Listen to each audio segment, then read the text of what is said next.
যে সরকার এতদিন টিকতেই পারতো না যদি না বিএনপির মতন বৃহৎ রাজনৈতিক দল সরকারকে সমর্থন দিত।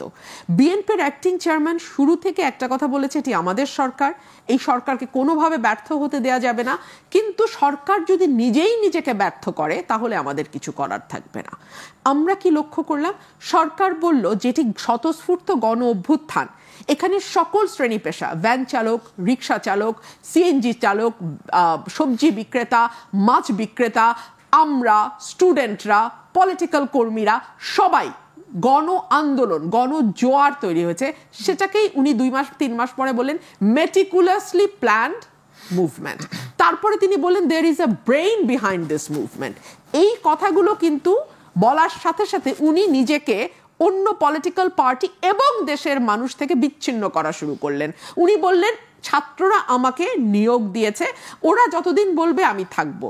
অর্থাৎ যেখানে আপামর জনসাধারণ ওনাকে ওনার চেয়ারে বসালো, সেখানে উনি একটি বিশেষ গোষ্ঠীকে শুধুমাত্র তার নিয়োগকর্তা বলে দাবি করলেন এবং নিজেকে এবং তার সরকারকে বাংলাদেশের বাকি মানুষ থেকে বিচ্ছিন্ন করা শুরু করলেন।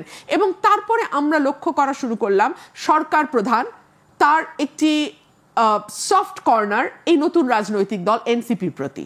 তিনি খোলামেলাই বললেন আমি ছাত্রদের বলেছি দল করতে, না হলে জুলাই স্পিরিট নষ্ট হয়ে যাবে। অর্থাৎ আমরা যারা বিএনপি 17 বছর মাঠে যুদ্ধ করেছি, আমাদের সঙ্গে যে পলিটিক্যাল পার্টিগুলো, গণ অধিকার পরিষদ বা গণসংহতি আন্দোলন হোয়াট এভার, তারা যারা আমাদের সঙ্গে যুগপৎ আন্দোলন করেছে, জোটবদ্ধ আন্দোলন করেছে, মার খেয়েছে, জেলে গেছে, মানে ওনাদের প্রত্যেকের জীবন গত 17 বছর নরকের মতো ছিল, তাদের সাথে উনি নিজেকে বিচ্ছিন্ন করে ফেলে একটা ছোট গোষ্ঠীর লিডার উনি হয়ে গেলেন।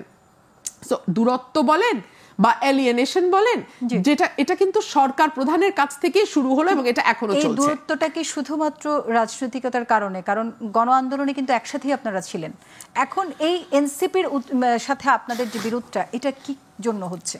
এটা তো একটা রাজনৈতিক দ্বন্দ্ব থাকবেই, কেন নয়? এনসিপি তার মতো করে ইলেকশন করার কথা ভাবছে, জামাত তার মতো করে ইলেকশন করবে, নূর ভাইরা তাদের মতন করে ইলেকশন করবে, আমরা আমাদের মতো ইলেকশন করব।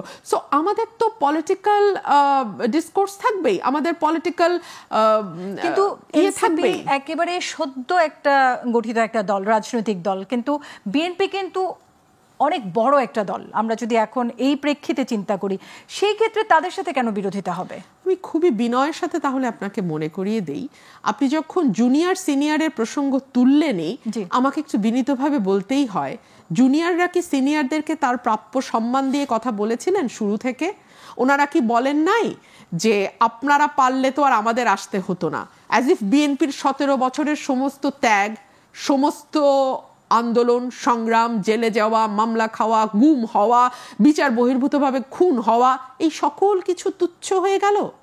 ওনারা যখন বলা শুরু করলেন যে এই দলটির বয়স 15 দিন হয় নাই, তার মুখপাত্র যখন বললেন 15 বছর আমরা আন্দোলন সংগ্রাম করেছি, মার খেয়েছি, তখন কি এটা একটা হাস্যকর কথা হয়ে গেল না? ফেসবুকে তো দেখেছেন নিশ্চয়ই, প্রচুর হাসাহাসি ট্রোল হচ্ছে কথাগুলো নিয়ে।